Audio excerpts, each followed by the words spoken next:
দেশ, লাখো প্রাণের এসেছে এই পরিবেশ। রক্তে রাঙা ইতিহাস, গর্বে ভরা প্রাণ, চলো বলি উচ্চস্বরে ভারত আমার প্রাণ।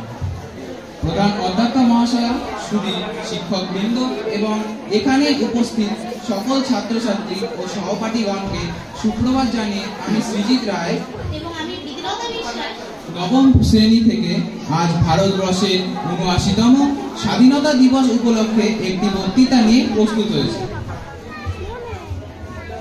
স্বাধীনতা দিবস হলো ভারতীয় প্রজাতন্ত্রের একটি জাতীয় দিবস।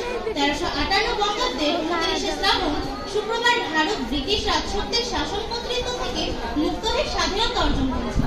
স্বাধীনতা অর্জন সহজ ছিল না। অসংখ্য স্বাধীনতা সংগ্রামী যেমন ভগৎ সিং, ক্ষুদিরাম বসু তাদের জীবন উৎসর্গ করেছিলেন শুধু এই দিনের জন্য।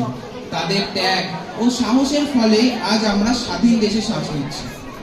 ভারতের বহুরত্না বসুন্ধরা। আজ ভারতের প্রতিটা প্রান্তে, প্রতিটা সময় খণ্ডে অসংখ্য মানুষ যাদের নাম হয়তো বা ইতিহাসের পাতায় খুঁজে পাওয়া যাবে, সেই তারাই দেশ করেছে এবং এগিয়ে নিয়ে গেছে। আমরা এরকম প্রত্যেক মানুষকে শ্রদ্ধা জানাই। কিন্তু স্বাধীনতা মানে শুধু শাসনমুক্ত হওয়া নয়, এর মানে দায়িত্বশীল নাগরিক হওয়া। আমাদের সততা, পরিশ্রম ও ঐক্যের মাধ্যমে দেশকে এগিয়ে নিতে হবে।